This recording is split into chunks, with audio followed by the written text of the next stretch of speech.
주식 투자로 소소한 꿈을 꾸는 주식 초보자 생생경제 청취자들을 위한 친절한 생생주치원입니다. 오늘은 YG경제연구소 차영주 소장과 함께합니다. 소장님 안녕하세요. 예, 안녕하십니까. 차영주입니다. 자, 오늘 생생경제 정답이 오늘 나올 겁니다. 1번 액면 분할, 2번 액상과당이었나요? 자, 정답은 뭐죠? 액면 분할이겠죠? 네, 액면 분할입니다. 자, 오늘 액면 분할 이야기할 건데 최근 주식시장에서 이 관련 이슈가 계속되고 있죠? 액면 분할 뭡니까? 예, 그렇습니다. 우리가 지금 이름을 들어도 쉽게 아실 수 있는 기업인데요. 카카오라든지, 게임 업체인 펄어비스, 그 다음에 반도체 장비 업체인 고영, 이런 업체들이 한 2주 간격을 두고 한 3개의 기업이 액면 분할을 했어요. 네. 도대체 액면 분할이 무엇인가에 대해서 궁금해하시는 분들이 많으실 텐데요. 앞서 퀴즈에서도 설명하셨다시피 액면을 말 그대로 분할한 겁니다. 그러면 액면은 무엇이냐라고 봤을 때 우리가 주식이라고 했을 때 한 주가 과연 얼마를 나타내느냐라고 액면에 쓰여 있거든요. 네.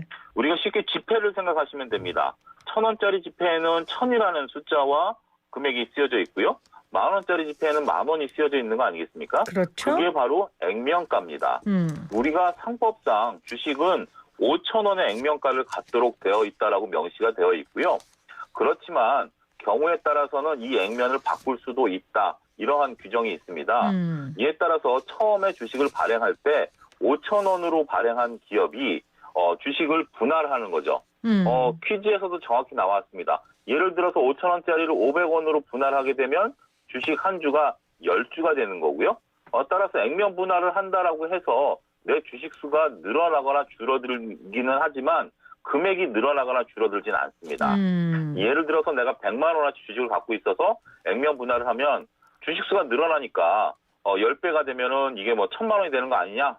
이렇게 생각하시는 분들도 간혹 계신데요. 네. 거기에 맞춰서 주식이 변동이 되기 때문에 내가 갖고 있는 100만 원은 절대 변화는 없다. 이렇게 말씀드릴 수가 있겠고, 우리가 지금 액면가라는 게 갖는 의미도 한번 생각해 보셔야 되는데, 주식이라는 게 조금 어려운 게 액면가는 5,000원인데 시가는 굉장히 숫자가 매일매일 변동되죠. 네네. 그러니까 액면가라는 거는 주식에 놓여 있는 금액이지만 시가는 지금 거래되고 있는 금액이거든요. 그렇죠. 근데 우리가 보통 기업이 자본금이 10억이다, 50억이다라고 할 때는 단순하게 주식수 곱하기 액면가를 곱해줍니다. 네. 그래서 자본금은 그렇게 수시로 변동되는 게 아니죠. 따라서 액면 분할을 한다고 해서 자본금이 변동되는 것도 아니고 기업의 어떤 본질 가치라든지 이런 것들이 변동되는 것은 아니고 단순한 이슈 차원에서 접근을 해야 된다. 이렇게 좀 개괄적으로 정리해드릴 수가 있겠습니다. 액면가란 주식회사가 최초로 주식을 발행할 때 주당 가격이고 말씀하신 것처럼 액면 분할은 액면의 가치를 변화시키는 것이다. 그러니까 주식수 가치를 변화시키는 게 아니라 숫자를 변화시키는 겁니다. 그 가치는 변화되지 않는다. 제가 반대로 얘기했네요. 그렇죠? 네. 주식수 증가로 자본금의 변동 사항도 없고 그냥 단순한 회사의 이슈로 보면 된다 하셨어요.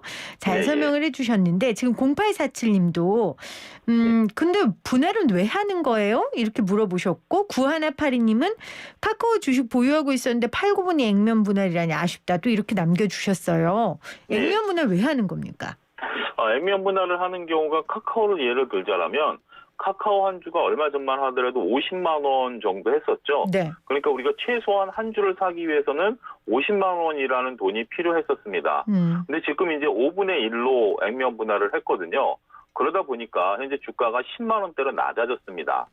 따라서 여러분들이 매달 1, 20만 원씩 소액으로 저축하시는 분들 입장에서는 카카오를 충분히 한 주라도 사실 수가 있죠.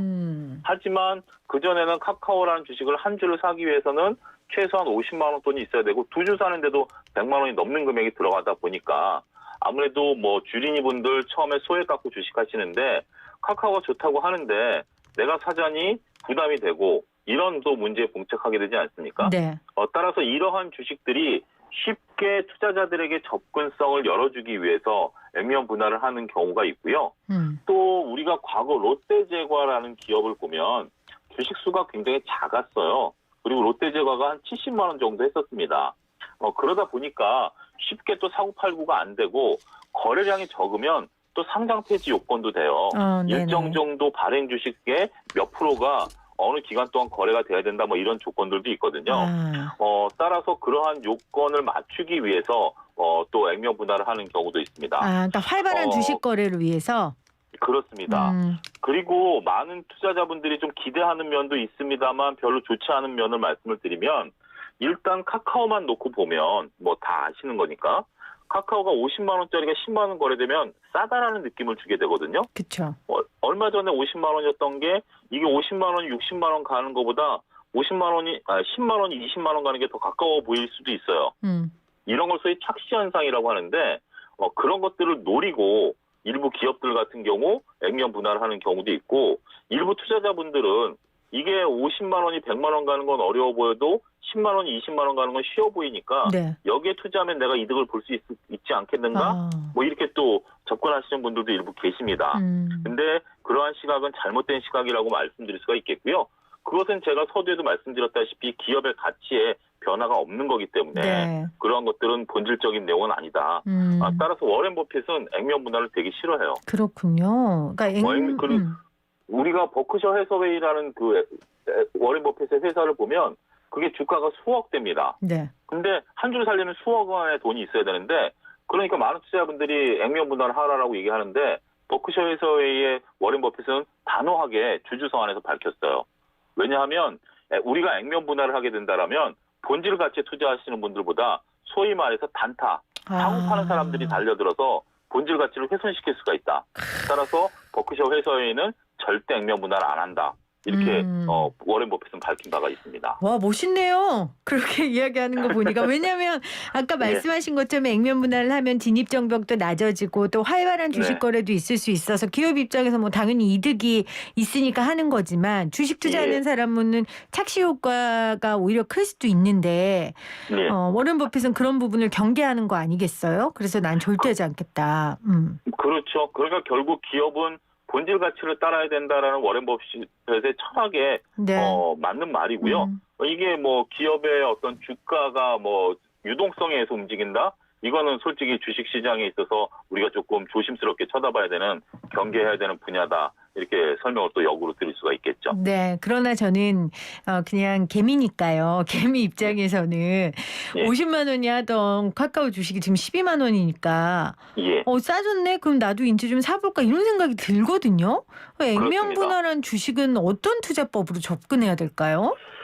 그래서 특히 이제 뭐 우리가 고용이라든지 펄어비스에 대해서는 뭐 잘 모르는 분들도 많기 때문에 별로 논란이 안 됐습니다만 카카오만 하더라도 국민주가 되지 않았습니까? 제2의 삼성전자 정도 되는 뭐 정말 초등학생들도 다 아는 주식이 돼버렸는데 그러다 보니까 상당히 많은 논쟁들이 있었습니다. 무슨 논쟁이고 하니 액면 분할을 하면 지금 김혜민 앵커가 말씀하신 것처럼 이게 50만 원, 10만 원 되니까 그러면 이게 20만 원 가지 않겠느냐. 그러면 액면 분할 전에 주식을 사야 되느냐. 액면 분할하고 나서 주식을 사야 되느냐.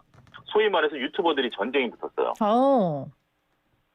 그러면 지금 현재 주가 수준을 놓고 보면 액면 분할 전에 사셔서 액면 분할해서 상장한 당일날 파신 분이 가장 성공을 했고 그 뒤에 따라 사신 분들 같은 경우는 조금 소위 말해서 손실을 좀 보고 있는 거죠. 그렇다고 해서 액면 분할 전에 주식을 사는 게 맞냐? 액면 분할 후에 주식을 사는 게 맞냐? 제가 퀴즈를 내볼게요. 정답 1번 전에 사는 게 맞다. 2번 후에 사는 게 맞다. 3번 상관없다. 역시 대단히 현명하십니다. 우리가 이제 과거 사례를 보면 최근에 한 70여 개 기업이 액면 분할을 했는데 그중에서 액면 분할한 이후에 주가가 올라간 기업이 약 20개 정도밖에 안 돼요. 그렇군요. 그러니까 물론 이제 당일날 올라가고 빠지고 뭐 이런 것들의 잔파도는 제외한다 하더라도 액면 분할한 이후에 주가가 올라간 건 70개 중 20개밖에 안 된다라는 것은 결국 나머지 50개는 액면 분할하더라도 주가 움직임에 변화가 없다라는 거죠. 그 이유는 앞서 언급드렸다시피 내 돈이 지금 100만 원어치 주식이 있는데 액면 분할을 하던 뭘 하던 내 100만 원의 변화가 없다. 그렇죠. 그러면 그게 무슨 주당 순위, 그러니까 한 주가 갖고 있는 주당 가치 또한 변화가 없다. 그러면 단순하게 액면 분할이 호재냐 악재냐라고 봤을 때 호재도 악재도 아니고요. 주가를 올릴 만한 요소도 아니고요. 냉정하게 보면 중립적인 상황이다. 이렇게 말씀을 드릴 수가 있겠죠. 단지 이제 오르고 빠지고는 시장 상황이라든지 그 기업의 앞으로 비전이라든지 이익이라든지 여기에 움직이는 거지. 네. 단순하게 액면 분할을 했다라고 해서 주가가 올라간다라든지 떨어진다라든지. 그리고 그러면 우리가 저는 이 논쟁이 참 재미있는 게 액면 분할 전에 사야 되느냐 후에 사야 되느냐 주가가 올라간다라고 생각하면 아무 때나 사도 되는 거 아니겠습니까? 그렇죠. 그걸 느끼는 순간 바로 사는 게 가장 현명한 거지. 이거를 전에 사야 되냐 후에 사야 되느냐 뭐 이런 논쟁은 저는 뭐 그렇게 중요한 논쟁은 아니었고 이런 데 에너지를 쏟기보다는 기업의 본질 가치를 파악하는데 좀 더 에너지를 쏟으시는 게 주린이분들에게 현명한 처사가 아니겠는가 말씀드릴 수가 있겠습니다. 그러니까 액면 분할 자체는 주식에선 큰 호재가 아닌데 그런데 이럴 수는 있겠죠. 진입 장벽이 낮아져서 많은 사람들이 이 주식을 사면 예. 그 뭐 주가가 좀 올라갈 수 있지 않을까요? 많은 사람들이 사면. 그렇게 생각할 수도 있습니다만 네. 거기에 소위 말해서 단타를 치는 사람들도 많이 붙습니다. 그러니까 우리가 예를 들자면 이번에 공모를 했을 때 공모 IPO를 했을 때 발행 주식의 절반을 계좌당 나눠주지 않습니까? 근데 계좌당 나눠주다 보니까 한두 주씩 소위 말해서 단수주가 있는 경우가 많아요. 그래서 이런 경우 같은 팔았죠. 경우 네네. 관리가 불편하니까 그냥 바로 매도를 해버리죠. 그래서 떨어졌죠. 이런 게 오히려 주가 상승의 제어 요소가 된다는 것입니다. 맞아요. 그때 설명해 주셨어요, 소장님이. 생각이 나네요. 그런 것들 보면 이게 액면 분할을 해서 만약에 착시 효과로 주가가 올라갈 것 같지만 또 샀다 팔았다는 사람들이 또 있기 때문에 거기에 또 방해 요소도 된다라는 것도 우리가 반대적으로 생각을 해봐야 됩니다. 네, 자 오늘 생생주치원 액면 분할에 관련된 이야기 지금 나눠보고 있습니다. YG경제연구소 차용재 소장과 함께하고 있는데요. 액면 분할의 반대로 액면 병합이 있다던데 이건 뭐고 어떨 때 왜 하는 거예요? 액면 병합은 반대입니다. 우리가 앞서 5,000원짜리를 1,000원으로 지금 현재 카카오 같은 걸 했는데 네. 1,000원에 거래됐던 거를 다시 5,000원으로 만들어내는 게 액면 병합이다. 네. 유진투자증권 같은 경우 5,000원짜리를 2,500원으로 했다 다시 5,000원으로 왔다 갔다 했어요. 복잡합니다. 이렇게 만드는 경우도 있는데 이것도 또 역시 주식 입장에서 보면 중립적이죠. 주식수가 줄어들지만 내가 갖고 있는 가치는 똑같다라고 보여지고요. 워낙 주가가 소위 말해서 동전주가 돼가지고 이미지가 안 좋다라든지 아니면 너무 거래량이 많아가지고 이런 것들이 관리하기가 어려울 때 주로 액면 병합을 합니다. 네. 그런데 액면 분할은 하는 경우가 종종 있습니다만 액면 병합을 하는 경우는 거의 없고요. 그러게요. 하지만 액면 병합이라고 해서 나쁜 것은 아니고요. 단지 이제 주가가 소액으로 좀 떨어졌을 때 하는 경우가 많은데 이런 경우에는 주식의 가치가 조금 안 좋은 경우도 종종 있기 때문에 액면 분할이 기업에 있어서 악재는 아닙니다만 액면 병합은 이 기업이 왜 액면 병합을 하느냐에 대한 것들을 꼼꼼히 살피는 것도 중요한 요소가 된다. 이렇게 말씀드릴 수가 있겠습니다. 네, 중요한 팁이네요. 내가 투자하고 있는 기업이 액면 병합을 한다면 그 기업 이슈를 좀 살펴봐라 말씀해 주셨고. 예, 그렇습니다. 일부에서는 액면 분할이 무상증자와 효과가 같다고도 하는데 무상증자하고 액면 분할이 같을 수 있습니까? 전혀 다른 얘기죠. 네. 근데 이제 표면적으로 볼 때 예를 들어서 액면 분할을 2대1로 했다. 그러면 한 주가 두 주가 되는 거고요. 무상증자를 100% 하면 또 한 주가 두 주가 됩니다. 그리고 가격도 똑같이 낮아지고요. 네. 그렇기 때문에 일부에서는 이런 내용들을 잘 모르시면 액면 분할이 무상증자와 같은 효과가 있는 거 아니냐 이런 얘기들을 하시는 경우가 있는데 네. 이게 무상증자는 증자잖아요. 무상으로 하지만 증자는 자본금을 늘리는 행위입니다. 따라서 무상증자를 하게 되면 자본금, 그러니까 자본이 아니고 자본금이 커지는 효과가 나타납니다만 액면 분할은 자본금의 변동이 없다. 이게 굉장히 크다라는 거죠. 이렇게 자본금의 변동이 있느냐 없느냐는 기업의 회계라든지 부채 비율이라든지 뭐 이런 것들을 따져주는 데 있어서 굉장히 중요한 요소이기 때문에 액면 분할과 무상증자는 외형상 같아 보여도 네. 이것은 전혀 다른 얘기다라는 것을 투자자분들께서 잘 아셔야 되겠다고 말씀드릴 수 있겠습니다. 자, 무상증자 이야기 나왔으니까 그 반대 개념인 유상증자는 뭐고 왜 하는 거예요? 그럼 이건? 유상증자는 유상으로 증자하는 거예요. 네. 근데 증자라는 게 자본금을 늘리는 행위니까 주주들에게 유상으로 증자를 하는 거니까 손을 벌리는 겁니다. 예를 들어서 김혜민 아나운서가 A라는 기업에 대해서 투자를 했는데 그 A라는 기업이 잘 영업을 해가지고 순이익을 남겨서 그 순이익을 남긴 것을 재투자해서 한다라면 그 기업은 선순환 구조가 일어나면서 주가도 올라가고 기업도 건실화되겠죠. 네. 근데 그게 잘 안 되면 어떡하죠? 기업이 존속하기 위해서는 주주들에게 손을 벌리는 겁니다. 소위 말해서 돈을 좀 달라는 거예요. 그런 기업들 같은 경우 이제 유상증자를 하는데 유상증자가 악재냐 호재냐 이런 것을 또 투자자분들께서 궁금해하시는 거 아니겠습니까? 그렇죠. 가장 궁금한 게 유상증자는 알겠는데 그래 돈이 없으니까 돈을 달라고 하는 건 알겠는데 유상증자가 호재냐 악재냐라고 봤을 때 일단 단답형으로 대답한다라면 악재다라고 얘기를 하겠죠. 그렇겠죠. 왜냐하면 내 주식에 대한 가치가 희석이 되니까 악재인데 근데 우리가 그런 경우 있잖아요. 김혜민 아나운서도 두 자녀를 키우고 계십니다만 만약에 자녀들이 장성했을 때 용돈을 달라고 하는 거하고 어릴 때 용돈을 달라는 거하고 느낌이 다르죠. 다르죠. 투자죠. 투자 어렸을 때 주는 건. 그러니까요. 어릴 때 같은 경우는 투자의 개념도 있고 애가 잘 되기 위해서 부모로서 서포트하는 경우가 있지 그렇죠. 않습니까? 지원. 그러니까 기업이 성장 단계에 있을 때 이제 막 성장해서 무엇인가를 막 하려고 할 때는 유상증자는 호재입니다. 그 대부분 네. 이런 경우에는 이 기업이 뭔가를 하려고 하기 때문에 애가 공부하는데 엄마 나 예를 들어 책을 한 권 좀 사줘 공부할게. 그럼 얼마나 정말 이뻐 보입니까? 그렇죠. 예. 근데 다 컸는데 엄마 나 술 먹어야 되는데 돈을 좀 줘. 이러면 밉잖아요. 근데 그렇군요. 그렇게 설명을 저는 좀 드릴 수가 있겠는데 어찌됐건 그래서 연속적으로 말씀을 드리면 결국 유상증자에 참여해서 호재다라고 느끼기 위해서는 장기 투자를 해야 됩니다. 우리가 단기 투자를 하시는 분들은 그 기업이 유상증자를 한다라고 한다면 그 기업을 일단 빠져나오시는 게 좋죠. 왜냐하면 그 기업이 돈을 받아서 투자를 해서 뭔가 소정의 성과가 나올 때까지는 긴 시간이 걸리기 때문에 그것을 견뎌낼 수 있는 장기 투자자 같은 경우는 이명현 아나운서가 말씀하신 것처럼 정말 투자죠.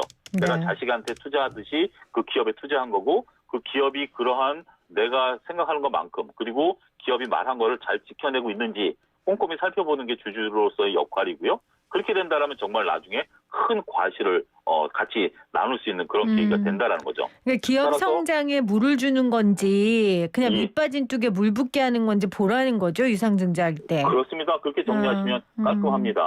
그러한 개념이기 때문에 유상증자가 호재냐 악재냐라고 보면은 특별히 호재는 아니지만 경우에 따라서는 엄청난 호재일 수도 있다. 이렇게 정리를 해드릴 수가 있겠습니다. 자, 알겠습니다. 자, 오늘 액면 분할 배웠고 또 유상증자, 무상증자도 배웠고요. 액면 분할의 반대말인 액면 병합까지 배워봤습니다. 네, 고맙습니다. 예, 감사합니다.